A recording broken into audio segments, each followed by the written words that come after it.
This is our poor old neglected 944. But I've been shopping, so let's finally get the old girl out the cold and get it in.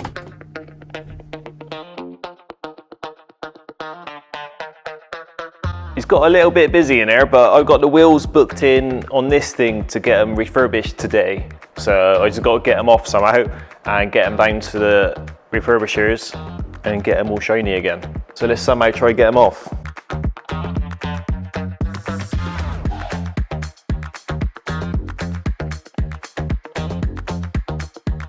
It's definitely the backs of the wheels there are a right mess. The fronts aren't actually too bad, but look at the corrosion in there. Lovely.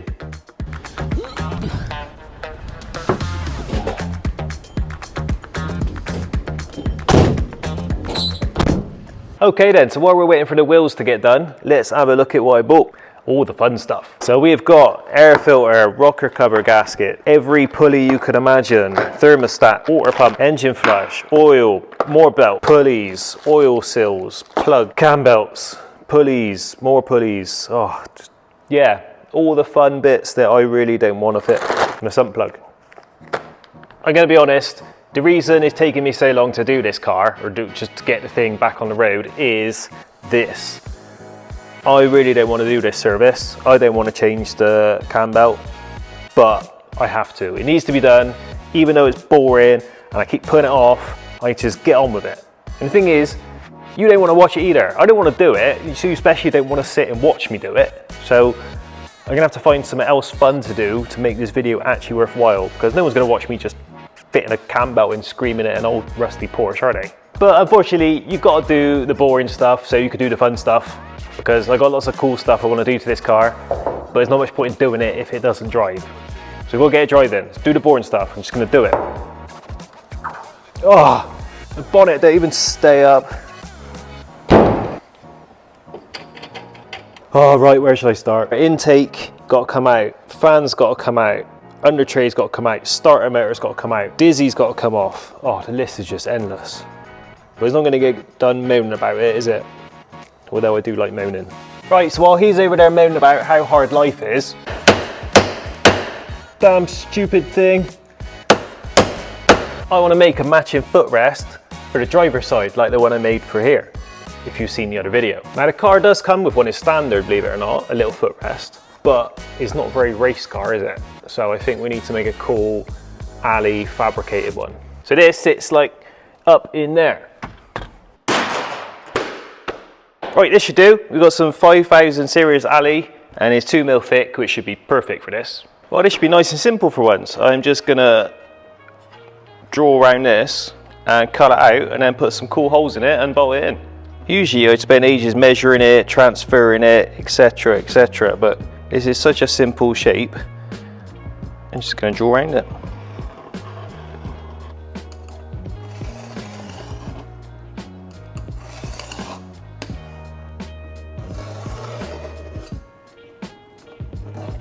Rough chop it out.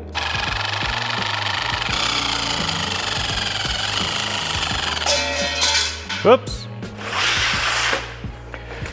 Get rid of this. Then start cutting the profile out, I suppose.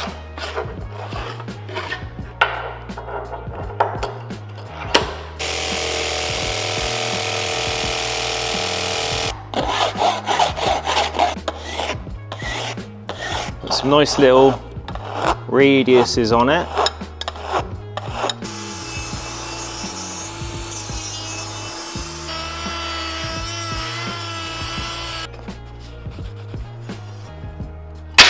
There. Now obviously being a race car, this is far too heavy in it, so we're going to have to add some lightness. So I'm going to put some big holes in it. One, because it looks cool, and two, because, I don't know, race car. So I think I can probably get a couple of 16s up through the bottom bit, maybe a slightly bigger one at the top, and then through the other side, whoops, some 25s, maybe a 38. That could look cool, couldn't it? Like taper them down. Let's be lazy. So I want to just, I think if I mark a line through the middle, so go central, and I could just put a couple of a bigger one on one end, a smaller on the other, innit? And the same on that one. Yeah. What's half of 100? Although that sort of wants to follow that profile, doesn't it? Or else it ain't gonna work. Yeah, mark them out. Little center punch. Drill them all out.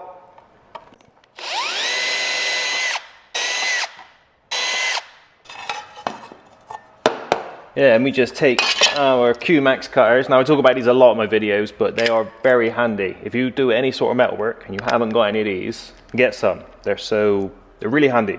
Called Q-Max cutters. You just cut holes in metal, but super good.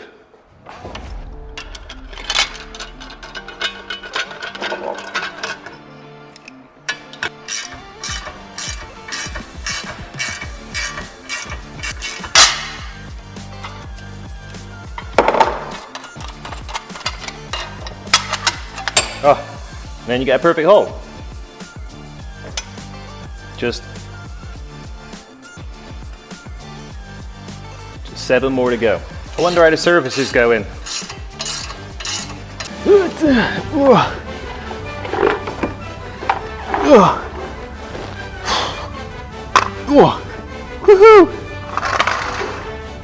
Just give them a quick little dress up in Deaver to make them look pretty, shall we?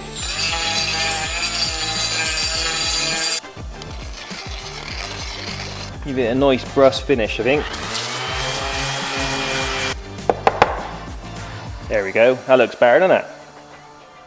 So we just got to bend it now. Hopefully is 90, and it looks pretty good. Spot on. I suppose you wouldn't expect anything else from Porsche, would you? I'm going to bend it before I swage it because it'll be easier that way, I hope.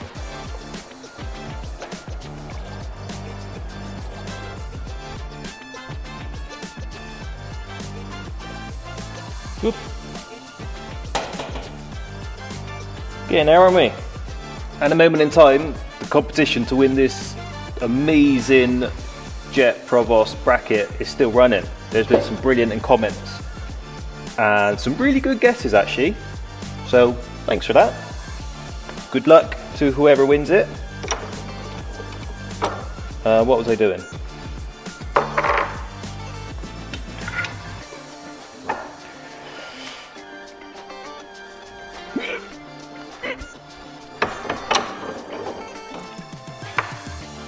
One.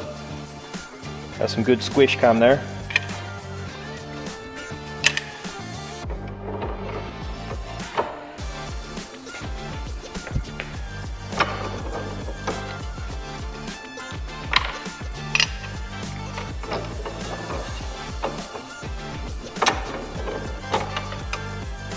Right, that is all swaged up now, looking good. So I just want to dress the little marks out. It's got a few little nicks just from the press. There,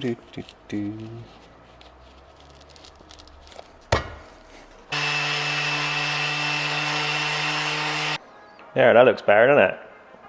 It's looking pretty good. So the most obvious question now is, how much weight did we save? So the original weighs 400 grams. And the new super lightweight race car version weighs 140 grams. So that is a whopping saving of 260 grams. That's like 10 horsepower. Well, let's put it in and see what it looks like. I can't find my screwdriver, someone must have stolen it. All I can find is this thing out of what looks like a Christmas cracker.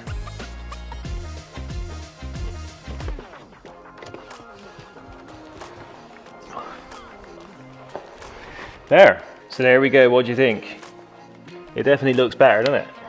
Now I know this looks absolutely disgusting, but this is all going to get ripped out because I had to temporarily put the dash back in to get things running and just get the car going. It's all going to come out again anyway, and the inside is going to get all cleaned and painted. So it'll probably be bare and just completely gloss inside. I might put some mats in it and stuff, but anyway, so that's why it looks disgusting for now. But that looks a little bit better, doesn't it? Also, when I'm redoing it, we'll put some riv nuts in and put some actual little stainless bolts in instead of self-tappers, because I don't really like self-tappers. They got a place, but it's just not here. So how is that service going, I hear you ask? Unfortunately, not very well. So there is a few more parts missing, like the cooling system, because unfortunately, the radiator was dead. Yes, unfortunately, I now have another big parts list to order. Look at that beauty. And look at, where is it? That's what the insides look like. So this thing's going to need a flush through and probably expansion tank, all the hoses. It's just a right mess. Only about 25% of the bolts are broken so far, so that's a pretty good result, isn't it? Well, I'm going to go make a big parts list now and do some more shopping. One piece of advice I will give people is never buy the cheapest of something. That's definitely a lesson. I mean, I knew that anyway, but you know. So I will get on finishing this damn thing. And catch you up again in probably like 3 weeks, maybe 4 weeks of it, and hopefully it'll all be up and running and I can start work on, I don't know, the brakes, because it hasn't got any of those either. If you haven't already, make sure to check out the jet tank racer build that I'm doing. There's a lot more interested in the Porsche at the moment. I have started engine hunting for this. Haven't found one yet, but I am engine hunting, just so people know. So watch this space. I'm not making any promises because I'm going to wait for the right thing to come along rather than just buying something for the sake of it, but I'm on it. Thanks for watching. I'll see you next time. How much?